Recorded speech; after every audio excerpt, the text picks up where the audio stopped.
Hello everybody, it's Brenda. It's Brenda again. Going for a walk down at the Riverwalk here in Shallotte, North Carolina. See some of the pretty landscaping.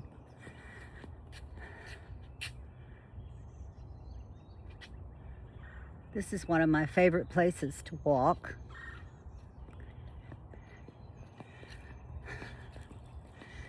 So this is Shallotte, North Carolina. It's considered the coastal area. Probably about, depending on which, I'm pretty close to about 7 beaches. The closest ones being Ocean Isle and Sunset Beach, about 5 and 7 miles away.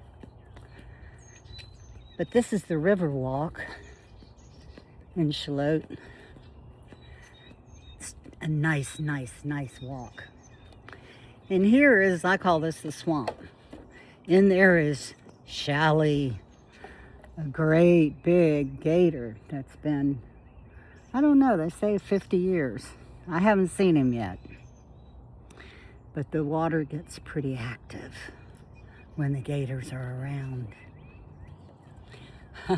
Anyway, Shallotte, North Carolina had a population of 4,185 in 2020. I'm thinking back to when I did my own profile on this place when I was looking for somewhere to retire. I would imagine now, 5 years later, it's probably closer to 6,000 because lots of people are retiring around this area.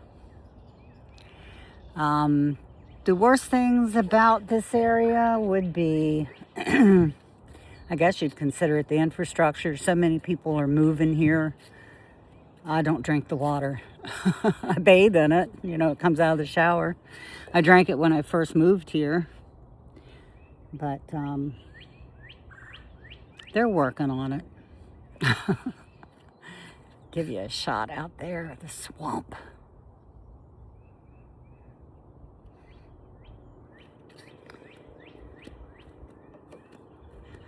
And here's a board up here that's got some information about Shallotte on it.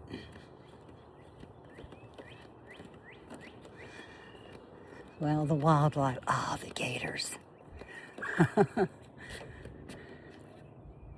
Shallotte River Wildlife, is that on there so you can see it? Yeah. Heron, medium to large in size, long necks, lifespan 15 to 20 years. Egret, the North Carolina gators inhabit freshwater mostly. I don't know if I'm getting all that in there. You can read it yourself.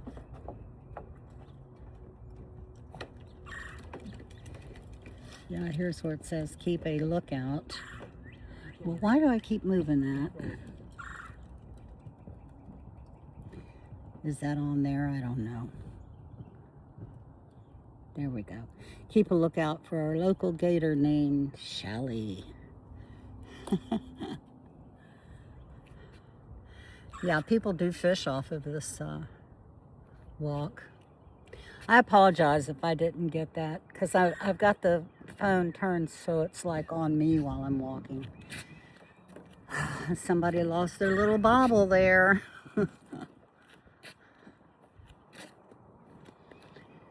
Anyway, this is a nice place to walk. I really like it a lot. I wanted to, let me go over here and get in this swing, talk to you a little while. We worked our way up to the 50s. I left some things out, and well, there's lots that went on in the 50s, but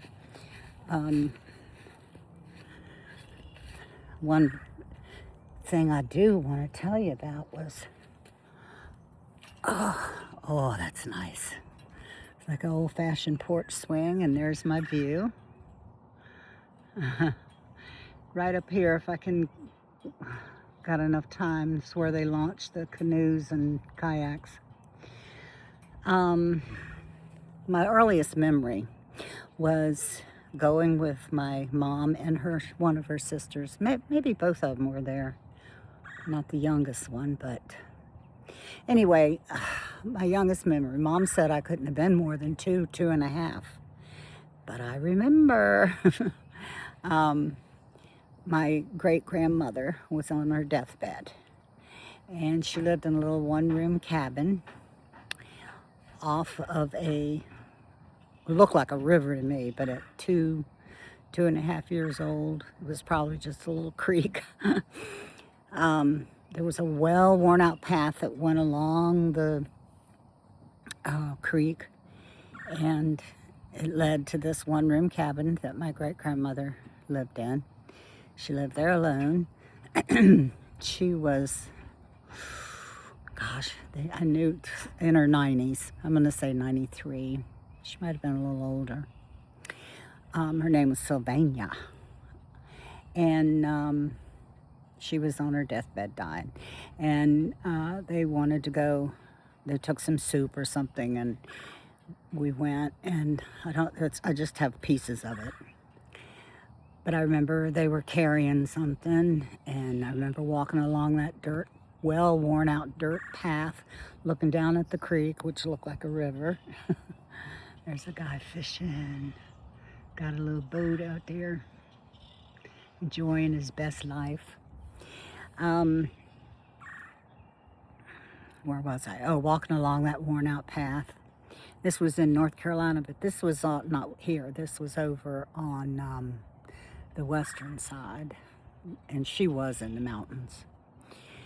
I remember her, she was kind of half sitting up in the bed against pillows. Everything was white. The white bed clothes were white. She had on a white nightgown. Her hair was white and down to her hips. I put my hair like hers was that day. Excuse me. White. I mean, hers was white. Mine's getting there. She was sitting up in the bed. The sheets were white. Her nightgown was white. Her hair was white. She had pierced ears. And in the holes, I remember she had little pieces of straw. Just to keep the ears open, I guess. And on her wrist, she had, and to this day, I love wearing many, many, many beads on my wrists. She had metal. There was no plastic, I think, back in those days. That would have been around 1950, 50, 51. They might have had plastic, but they weren't using it for jewelry. I think they had a purse that they first came out with. It was some kind of made from a prototype of plastic. Anyway, I always get off on a side rant. My mom sat me at this table, a very rough-hewn table. If you ran your finger across it, the wood would cut you. It was dried out, and I mean, it's not a nice piece. It was a homemade piece of furniture. And it had salt and pepper shaker in the middle. And then my mom said, you sit there and don't touch the salt and pepper. You get that pepper in your eyes. So what did I do?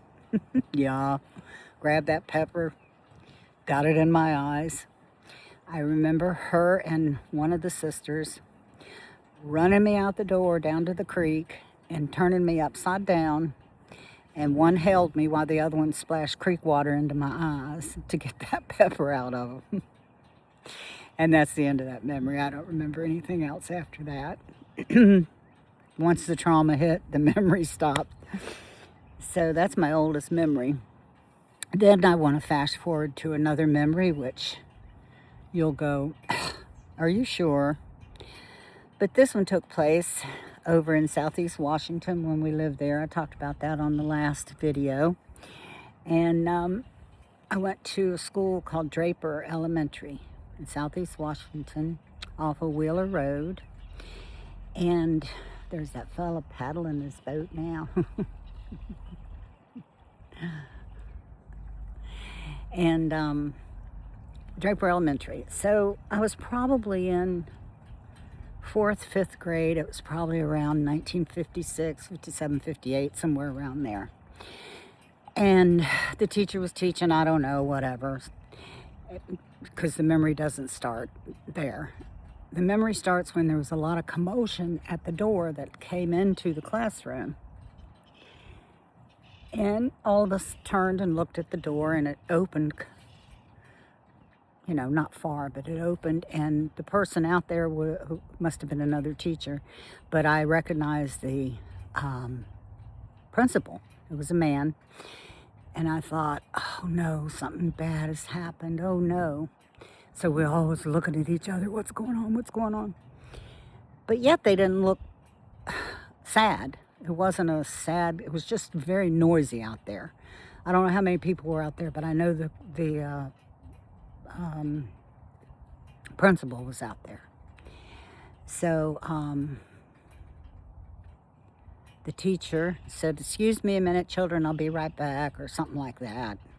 You know, I'm putting that in there because I remember her walking away towards the door, and she went to the door, and she looked through the door, or the door was still open a little bit, and they kind of whispered something to her, "Come out here," or something like that. And she said, now, I do remember this. She turned around and said, "Children, I'll be right here at the door, 1 minute." And we're still looking at each other like, what's going on? What's going on? And a few minutes, not even a few minutes, few seconds after she closed the door there, and it sounded like, I don't know, gasping and oh my gosh, and it was like everybody out there was in total shock. Well, the first thing in my little brain, I thought they found a bomb here. That's all I could think of. Well, after a little bit, she came back in and she said, "I'm so sorry, but there's been incredible news. As you know, I just drew a blank about his name. The admiral that went to Antarctica. Oh gosh, I just drew a blank like that. Anyway, she said, as you know, whatever his name, I can't think right now. It said apparently Antarctica is not a continent like we thought. Apparently Antarctica is a big ice wall. Now, I remember thinking in my head, picturing a wall made out of ice that was just sitting where Antarctica should be. And I don't remember if she said it was a big ice wall that went around the earth or, you know, made a circle, and Antarctica didn't have a middle in it. But she said it was a wall. Do with that what you want, but as God is my witness, it truly happened. That was around, like I say, 56, 57, 58, somewhere in there. Draper Elementary School. There's got to be some people out there that went to that school. Say hi.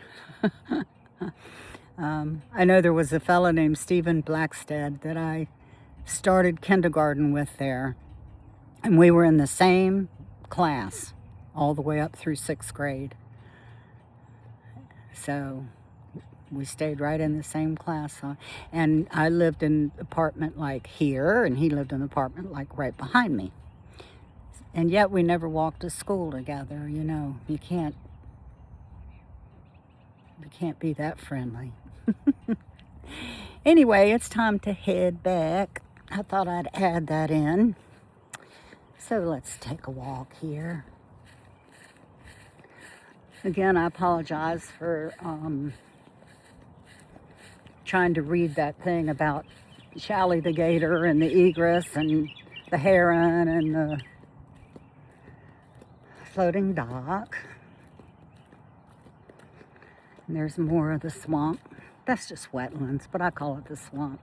And you see the ripples there. Some people say when you see the ripples, there's a gator coming. Oh, it does look like there's something swimming there, doesn't it?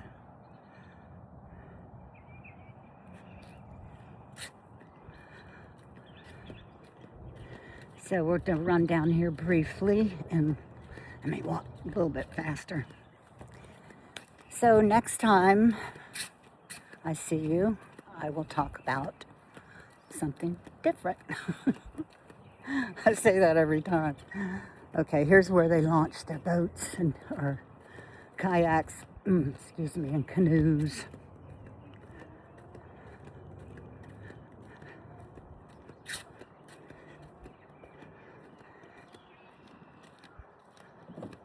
Looks like you were having fun. Oh, yeah. Okay, I guess that's about it. I'm heading back to my car now. So, hope you enjoyed that little walk with me. And probably next, hopefully, it's tourist season now. So, just getting to the beach and finding a place to park is, but I might go down there like around 7 at night after the beachgoers have gone home.